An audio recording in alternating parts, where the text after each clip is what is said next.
Okay, so next on ranged to fight with is the tan two-handed gun and the version of this guy that does have the sight on it. If you're looking for where to find any of these, I actually have all of these in different or in its own collection and also separate videos where to find them. But you are here to see how to fight with both of these. So. The first one is pretty easy to find. The tan two-handed gun is pretty much everywhere in the game, so to speak. I generally find it in the beginning of tower because it's, the first room you enter, it's right there. It is actually a pretty good weapon. I just don't tend to use guns in general in this game because it costs ammo, but when you can, I like to think I'm pretty good at using them. Then, of course, there's the one with the sight. So, this is how you reload. The sight, I said, the sight is right there. You can see the little red trying to move it towards the center. That way you guys can see that little red dot there. So you're focusing on that and then use that to shoot with. It's pretty good. I don't use it that much just because it's really rare. Let's resume survival and see how each of these stack up against each other. So I think going into this, like I do each of these videos, where I test out one against the other, I think the tan gun is going to win this versus competition. For one thing, you kind of have to use two hands to get this one to hip fire decently well, unless it's a humanoid enemy, in which case, as long as you're close enough, you're good. But for like the little crab-like guy over here, okay, let me see if I can use that. Oh, finding the sight is actually a bit tough. It's kind of easier to hip fire. Okay. Well then, let's try sniping. Okay, not bad. Not bad. Okay. You can definitely snipe with this as intended. Or at least I can. I'm sure you can as well. Because actually there's very little... what do you call it? Backlash? I forget the actual name. When the gun kicks back. No, you're not. We're good.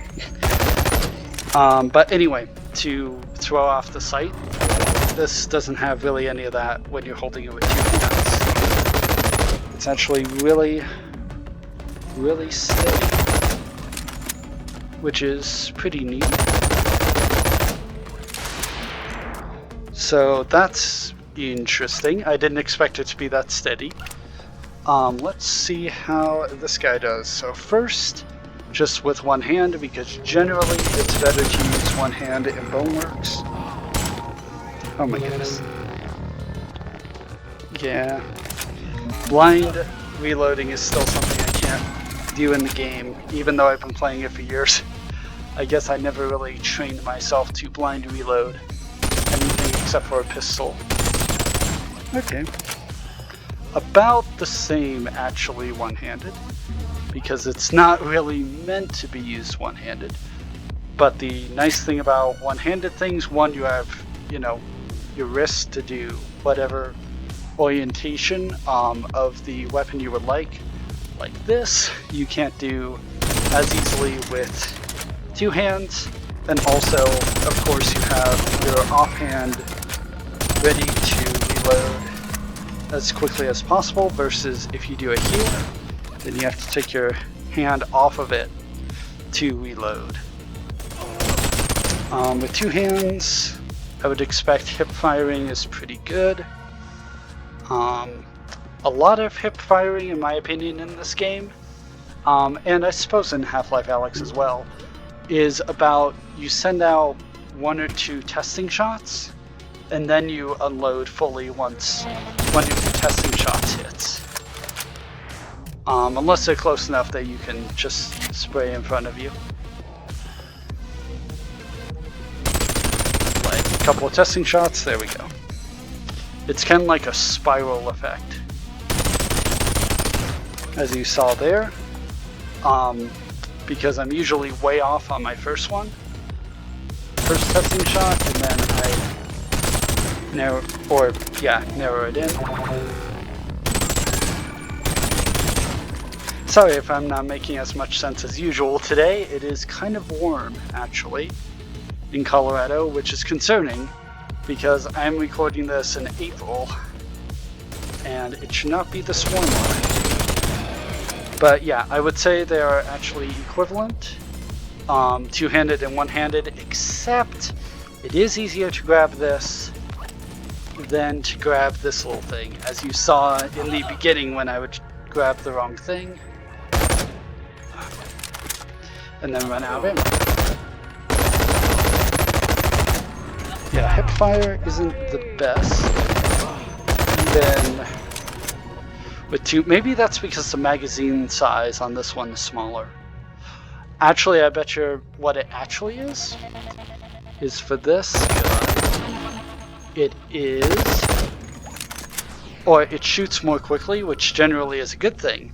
But when it comes to hip firing, it's not a good thing, because the more time I have between firing to narrow in with my little circular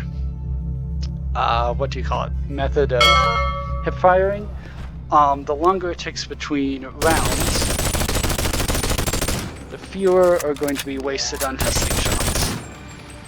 Or maybe I'm just more used to this style of weapon in the game, because there are a couple of these, including, of course, the amazing yellow gun. So, speaking of yellow gun, let's see how this does when it comes to sniping. Okay. I do like this green crosshair more than the red one. It's larger and a bit easier to find with my eye, at least. Yeah, this is not Alex. In Half-Life Alyx, I actually do brace my hands in real life, because in that game, once you run out of ammo, you are just done. There are no melee anything. I was about to say, I bet you I can get that guy. Oh. Well. Maybe we are dying.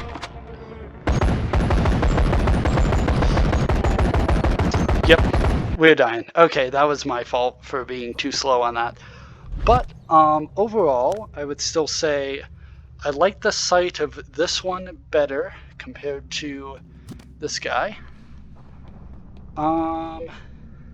Yeah, so sight, when it comes to sniping with 2 hands, because you can't really snipe with 1 hand because they both have a lot of backlash, or whatever the proper term is. They both fit in the same slot. It's not like this one fits in the small slot, so that's not an advantage. It is easier to find this 2-handed grip versus this one.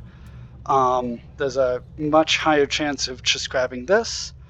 Reloading is easier as well. That's the case with all of these. The side reload thingy is kind of tough to find sometimes.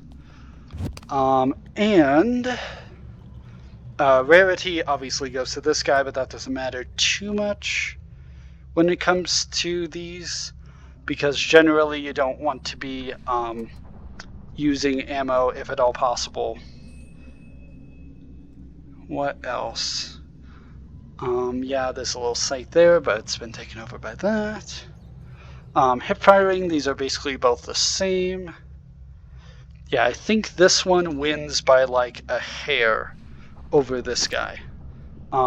So yeah,